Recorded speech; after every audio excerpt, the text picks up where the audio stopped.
Let's get it.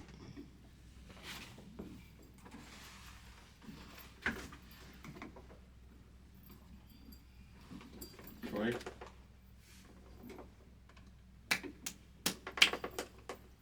What's good, Enlightened Era podcast?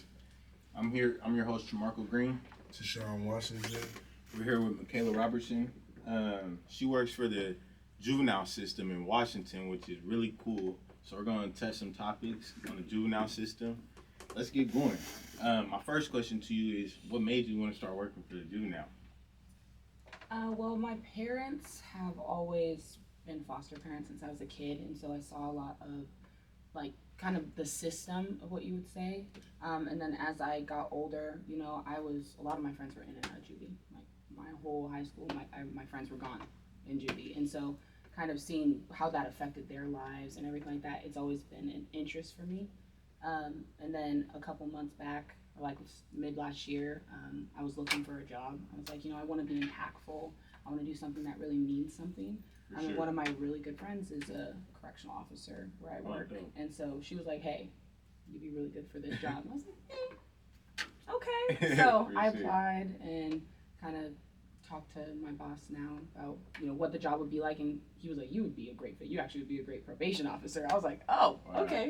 So yeah, there's that so really, many doors, you know, working there too. Mm-hmm. And just really being with the kids. I really love to work with children. I've always wanted to be a foster parent myself. So the mentorship that I get to be like with those kids is really awesome. That's dope. That's dope. Especially like I'm, you know, adopted. You know what I'm saying? So it's like the fact that you said you want to be a foster parent yourself. That's really dope. That's dope. My second question is, how long have you been working there? Like, give it a time frame. Yeah. So I've been working there since October of last year. Okay. Yeah. So, you know, how's your experience there so far? Like, it's been interesting to say the least. Interesting. I could, imagine. I really love what I do. I've got to work many different positions there. I've worked supervisor positions with the youth development program as well as just my correctional officer position. I do anything from intaking the kids to getting them set up, making sure that they are, you know, have their daily tasks. And then with the youth development program, we do a lot of other stuff with them. They have a garden that we help teach them how to like grow. Yeah, and they donate like tens of thousands of pounds of produce to the local food bank. So they get to like have some fulfillment through that. And then we do other programs, like they get to go to this thing called the Sprout Farm, and there's like a zebra there and like one of those like really big logging horses and stuff, and a lake. So they get to see a lot of different aspects of life versus like maybe the troubled home life that they come from, you know, and really step outside of their comfort zone. Yeah, so that's dope. That's dope. So like, what are some of the youth thoughts about the juvenile? Like, cause you know, when I was in jail, you know, I had a lot of thoughts about the jail like system. I felt like it could have been better. They could have been more accommodating when it came to like mental health. You know, there's a lot of kids in there that deal with mental health issues. My bad. I was just looking at Tashawn. He just was in the cuts eating the crackers. Like, I was just, oh my God. Didn't want to capture that mic. So no, you're good. You're good. Go ahead. Proceed. There's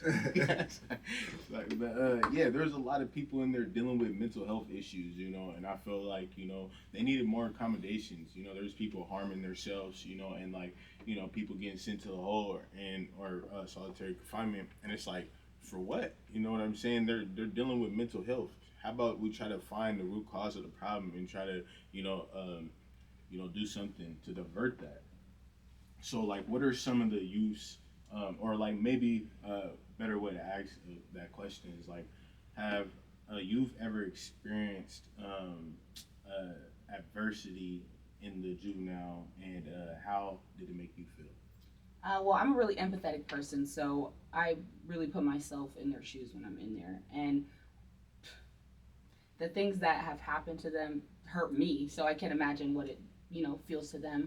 You know, just starting off how rough they are with the children. Like, they are kids. Yeah. They're kids. There's no reason to be tackling these kids and really like 4 people on top of them type stuff. Like, I feel like that's very unnecessary, especially like, say, I've caught 2 kids trying to commit suicide since I've started. Wow. And to see the guards have, like, and that may be just really what you have to do, but to see the guards go in there and tackle them and yell at them and scream at them when they're in such a vulnerable state. For me, it's like there's got to be a different way to go about that, for sure. you know. And then they're just treated like they're a risk, Right. versus really like getting down to what caused them to get to that, you know.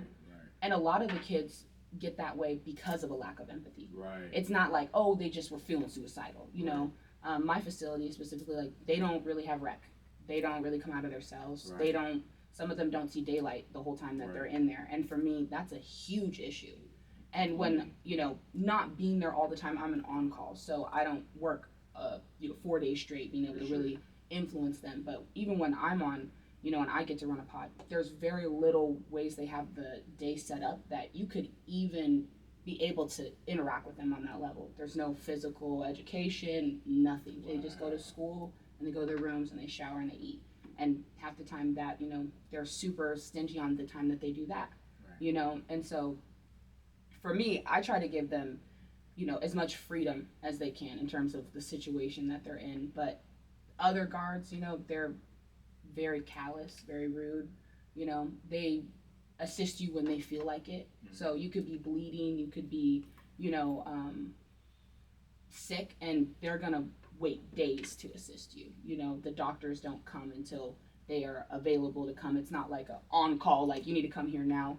If a kid's like ill or their medication's out, and like a lot of these kids are on medications that cause them to go through heavy withdrawals, you know, can't even stand up straight, and they'll be out of their medication for a week, you know, and they're just not there, and the guards don't understand how to handle that. By far.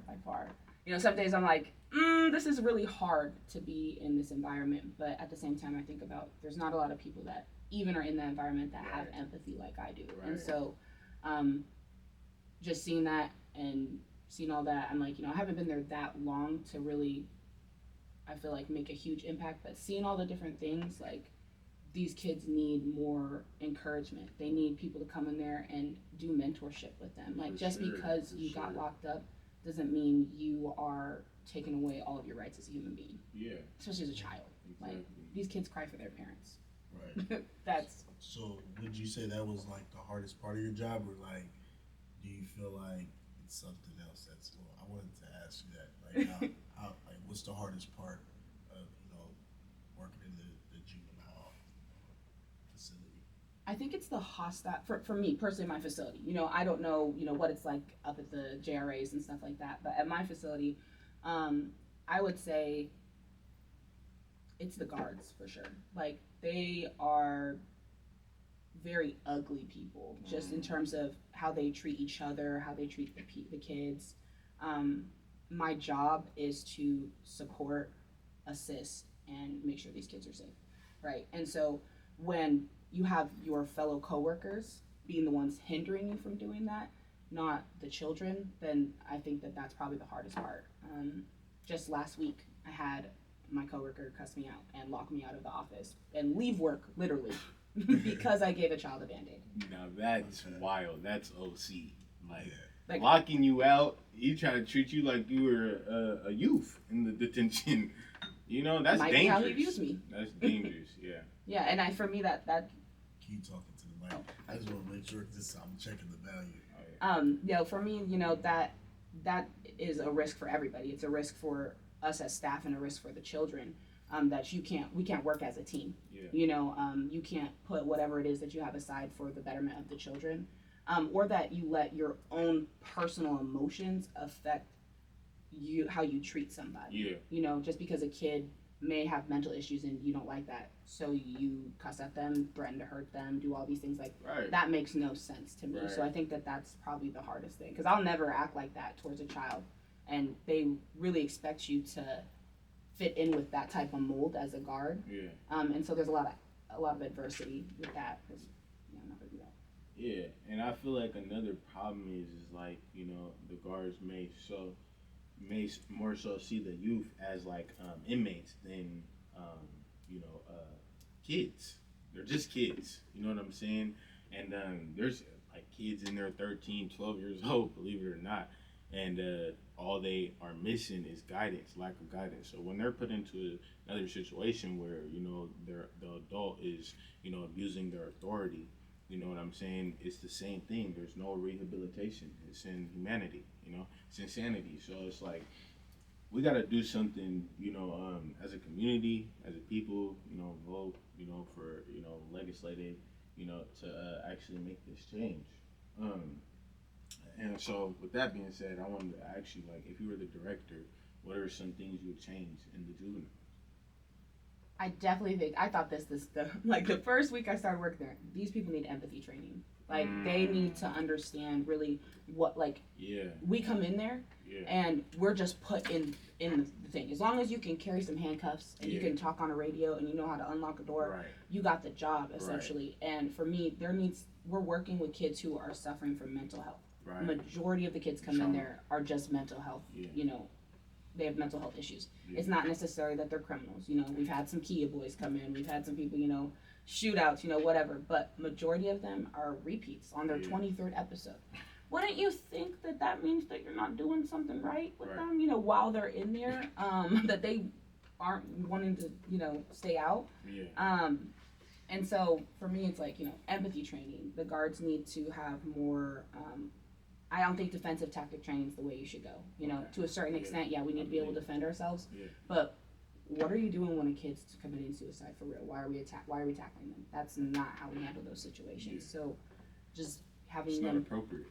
Yeah, definitely having them be more aware. And then I guess getting more funding to the facility.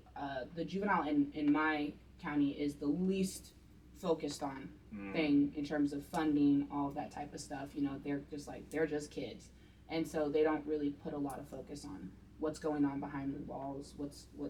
What even we didn't get a raise that we were supposed to get 2 years ago until just a couple months ago. So it's just even like that, like the staff's feeling undervalued, underpaid. So overall, just putting more light onto the juvenile system. I love that. What do you think is gonna take to see the change in the systems?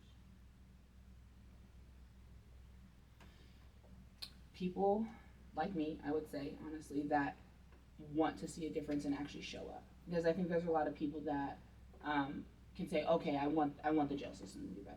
That's okay, I love your heart, but someone like me, I'm actually hands-on working with these kids. That, I think, is where it's important. People who are actually motivated to encourage kids and have a mentorship role in their life should take on more positions like this, not just, you know, try to connect with kids in their community or whatever. It's like really take on actual roles of mentorship. Right. Yeah, that's dope. And I feel like it's dope that you're talking about this experience, you know, and shedding the light on it. Because a lot of people wouldn't even, you know, figure like these are the things that's going on in juvenile. They're thinking like, oh, you know, they got a roof over their head, they got food, and everyone know where they at. But it's more than that, you know. It's you know, you're getting verbally abused. You know what I'm saying? Or even the staff. You know, it sounds like the staff are dealing with issues too. And it's like, you know, we have to make a change. We have to stick up for each other, you know, and we have to get, you know, these passionate people who are empathetic, you know, and have empathy for these kids, you know, and change, you know, in the systems, you know. How many like nonprofits are involved, like at your specific facility, like Jamarco's? You made a face. I don't think that there's any. Wow. I think that the program that we have was built by one of the guards that was there for the youth development. He proposed it and built the garden himself. And that's why that's there. And he still runs the program to this day, and he has gotten staff that help him. So it's pretty much like there's not really anybody advocating.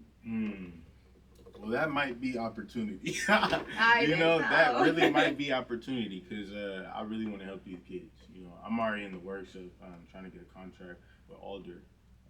They're not Alder no more. I think they're called something not right, but because it's like a center, family center or something. But I feel like you know, that's not the right name for it. You know, it's like propaganda almost, because it's like when you go in, when you're convicted on a charge, or you know, or not, or you're being held on a charge, you're not treated like a family member. You're treated like an inmate. You're treated like a number. You know, so They call them rehabilitation centers, but yet Right. there's no rehabilitation At going all. in there. At all. Like, you're around people doing the same stuff, you know what I'm saying? And then it's like, if you're not having people like you in there that are talking to these kids and, you know, trying to have conversations to figure out what's going on, you know, then they're just going to keep doing the same thing. well, and we have a culture where, it's wrong to snitch, it's wrong to stick up, and especially when you come into a jail system, a lot of people go off street code, right? So Yeah. you're getting hurt, you're getting treated bad.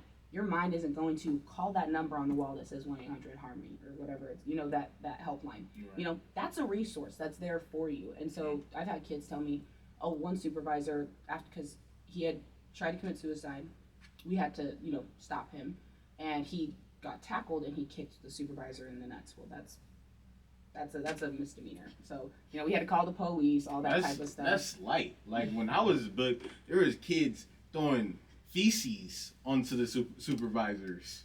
Yes. They all be high. You know what I'm saying? They would, wildin'. the one kid broke one of the staff's noses. You know what I'm saying? So it happens. And so he was mad at him. We had to take him into the holding cell, like where he's in isolation. And he had told me when he came back up, he had called me the N-word with a hard R, all this stuff when he was mad. Okay. I was the only black person around. Right. He apologized to me the next day and was like, I was really mad. I'm sorry. And I was like, you know what? And so can you give his address or maybe his first and last? No, It's not like, even no, that. I'm just I like- told my son, I forgive you, you know what I mean? But I want you to Absolutely. understand the implication that you're giving when you say that. You sound racist. Do you want to be a racist? And he was like, no. He's like, I've had sex with black girls. I'm like, Even more. So. I said, this is like, it's not adding up for me. You know where he's at. I'm like, yeah, that part. You know where he's at. So it's like, I just had to educate him on, like, if you're angry and you're seeing color, you need to be intentional about the words you're saying. Yeah. Because it's like, you're not racist when you're calm, but clearly you're racist when you're mad, And so we just had a good conversation about that and his emotions and stuff. And he told me that the supervisor he kicked told him he was going to get the chair and that he hoped he died. And I was like, that is so horrible to say to a kid. I'm so sorry. Like, you're saying this to the child. Like, That's ow, wild. like, oh my gosh. And I was like, I'm really sorry, because they don't even do that. Like, They don't do that. they don't even do that. Just made it up. Yeah, like, Made it up. so he's in there like, There's monsters under your bed. He said, I'm I'm like- gonna get the chair. and I'm over here like, no, you're not gonna You're get the chair. not So I gonna gotta get the calm him chair. down. I'm like, he's jacked up. Don't believe the lies that they be telling you. But it just be small stuff like that. These they'll go in there like, you're nothing but a drug addict. You're always gonna be a meth addict. Right. And it's like, you saying stuff like that just because you're pissed off and you want to take it on a kid, like, you're having lifelong implications to that. And it's like, They don't get evaluations. no. There's one, I know the guy that we meet that has an issue, that we have an issue with right now, he has a stack this tall, like, of just altercations with staff. Not even with the kids, because nobody's talking about what goes on with the kids. They don't even see that as an issue, which is an issue in itself. Right. So, yeah. It's crazy. Yeah, when I was in juvenile, whatchamacallit, I was always getting in trouble. Like, I was doing the Robin Hood stuff. I would steal snacks and give them back to the kids. Like, one time, I remember this lady, and it's crazy because it's like, the guards will try to get you in trouble, even when you're out. So listen to this story. So, she came into the pod with a big bag of snacks, chips, gummy bears, whatever you could think of. And I was just like, okay, we're starving. That's like commissary. Commissary is a big deal in jail. You know what I'm saying? So, I'm like, can we please have some snacks? She was just saying, she was like, no. She was like, you guys been acting crazy all day. I'm like, we're excited to have some snacks. That's why I say I can speak for myself. I'm excited. I got ADHD, so of course I'm gonna jump around. You feel me? I'm gonna be happy that I'm gonna get snacks at the end of the day, But I'm not getting in trouble. I'm not doing nothing crazy. So, she was like, I might be able to give you one. And so she pretty much told me she's gonna give me one. You say you might be able to. I'm thinking you're gonna give me one. So it's the middle of the night. We're going to our dorms. So what was that? I said they really, it's might. Yeah, might. And yeah, so it's about time to head down. And she's like, I'm not giving you your chips. Like, you can stop asking. Because I was like, where's my chips? And I asked hecka polite. So she was like, I'm not giving them to you. And so I was like, okay, bet. And so I went behind the desk. I ran up the stairs. And I was like, hey, I got free snacks. And I just dumped them. Just start dumping a whole bunch of snacks. Just start pouring it everywhere. And I didn't get... I didn't even want none. It was the principal that she told me she was going to give me some. She walked in here. It's like she's trying to show, like, oh, I got food. Like, you eat at home. I was even having a debate with her, like, you know, during programming. You know, like, when I would come out, I had a whole debate with her for the whole time. I didn't use the phone. I didn't go outside. I didn't do nothing. I was just talking to her like, you eat at home. We don't eat at home. You know what I'm saying? Like, I don't understand. And she was probably getting irritated, you know? So the fact that, you know, she probably just told me she'll give me one just to give me. But my point is, like, after my case and everything, you know, she comes around, you know, like 2 months later and tries to press charges and say, like, when I grabbed my bag, you know, I shoved her and threw water on her and all this other stuff. But I'm like, you know, it's been 2 years and then plus 2 months since, you know, I've even had any charges. You know what I'm saying? Why are you even coming for me, you know? And so I'm just saying that to say is, like, you know, they really will do you janky in there. You know what I'm saying? Like, you know, and there be good kids. You know, I was doing good. I was doing bad for the good. You know, so.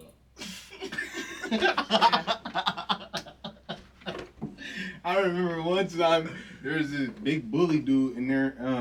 His name was Deonathan Henry, and I was like, That's the last name.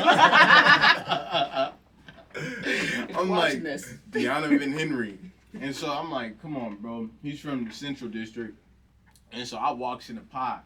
Where I got my mattress, there's nothing but CD people in there, Central, and at this time I was in the gangs, and so I'm like, you know, it's good bread, you know. I'm like, Willie, you know what you did, bro. He's the supervisor. He's like, what did I do?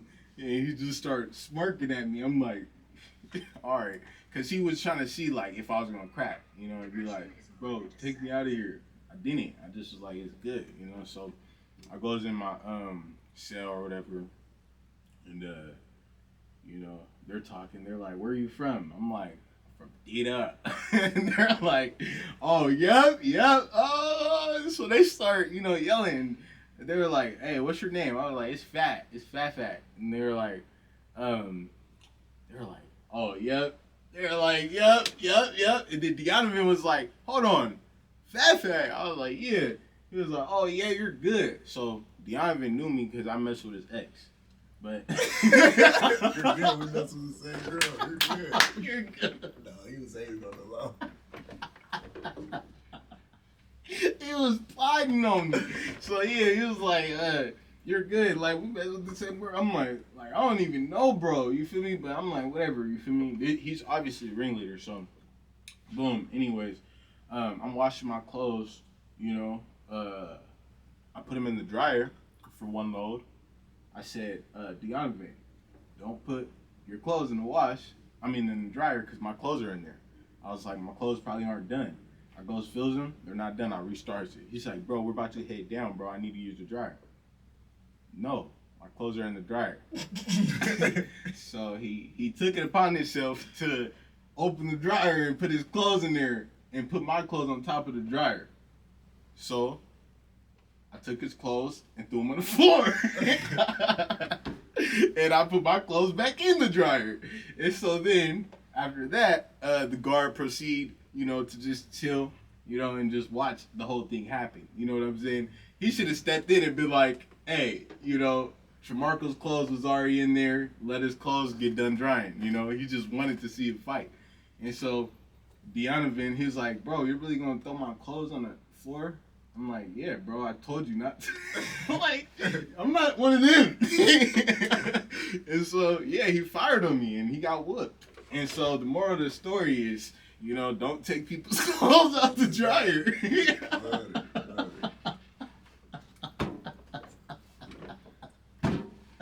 I'm just playing. That's not the moral of the story. The moral of the story is, bro, like a lot could happen in juvenile. That's real. Yeah. That's real. In yours, they be letting people fight. They just watch it. Just watch it. So I know, like, up here in Tacoma, you know, they've got different pods based on, like, different gangs and stuff like that. Our pods are set up. We only have 2 pods. Where's yours? No, she can't I say ain't that. gonna tell you. Oh, Yeah, okay. for security I ain't reasons. Okay, right. Security. No, we've got 2 pods, and we put the more, like, gang involved or, like, bigger boys in one pod, and then the women and, like, the smaller boys in a different pod. Because, In a pod together, the boys and girls? yeah, What? it's, which I That's find, what sick.